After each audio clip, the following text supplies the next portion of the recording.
പക്ഷേ സ്ത്രീകൾക്ക് കയറാൻ പറ്റില്ലെന്നേ ഉള്ളൂ.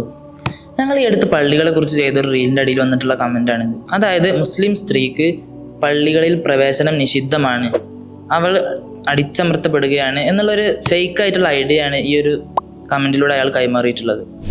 സാധാരണ ഇത്തരം പ്രൊപ്പഗാൻഡ കമൻറ്റുകൾക്ക് മറുപടി കൊടുക്കാൻ പോകാറില്ല. പക്ഷേ ഈ ഒരു കമൻറ്റിന് 900-ലധികം ലൈക്കും അതുപോലെ തന്നെ സമാനമായ ഒരുപാട് കമൻറ്റുകൾ ഈ ഒരു കമൻറ്റ് ബോക്സിൽ കണ്ടതുകൊണ്ട് ഈ ഒരു വിഷയത്തിൽ ചെറിയ ക്ലാരിറ്റി കൊണ്ടുവരാമെന്ന് വിചാരിച്ചു. സ്ത്രീയുടെ പള്ളി പ്രവേശനവുമായി ബന്ധപ്പെട്ട് ഇസ്ലാമിൻ്റെ നിലപാട് ഇമാം അബൂദാവൂദ് റഹിമഹുല്ലാഹ് റിപ്പോർട്ട് ചെയ്തിട്ടുള്ള ലാ തംനഉ ഇമാ അല്ലാഹി മസാജിദല്ലാഹ് വ ബുയൂത്തുഹുന്ന ഖൈറുൽ ലഹുന്ന എന്നുള്ള ഒരു ഹദീസ് ആധാരമാക്കിയിട്ടുള്ളതാണ്.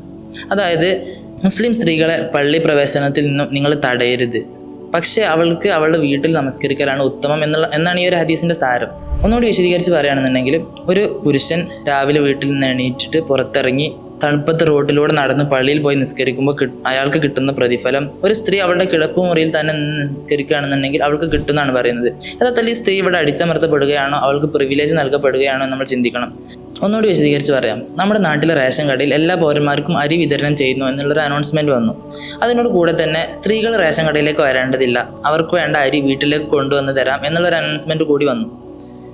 ഈ ഒരു സാഹചര്യത്തെ നിങ്ങൾ എങ്ങനെയാണ് മനസ്സിലാക്കുക? ഇവിടെ സ്ത്രീ അടിച്ചമർത്തപ്പെടുകയാണോ, അവൾ പ്രിവിലേജ് നൽകപ്പെടുകയാണോ? വിമർശിക്കാൻ ഈ ഒരു ജനാധിപത്യ രാജ്യത്തെ എല്ലാവർക്കും സ്വാതന്ത്ര്യമുണ്ട്. പക്ഷെ ഓരോ വിമർശനങ്ങൾ നാം ഉന്നയിക്കുമ്പോഴും അത് കേൾക്കുമ്പോഴും അതിൽ സത്യമാണോ കള്ളമാണോ അടങ്ങിയിരിക്കുന്നത് എന്ന് തീർച്ച വരുത്തൽ ഓരോ പൗരൻ്റെയും ബാധ്യതയാണ്.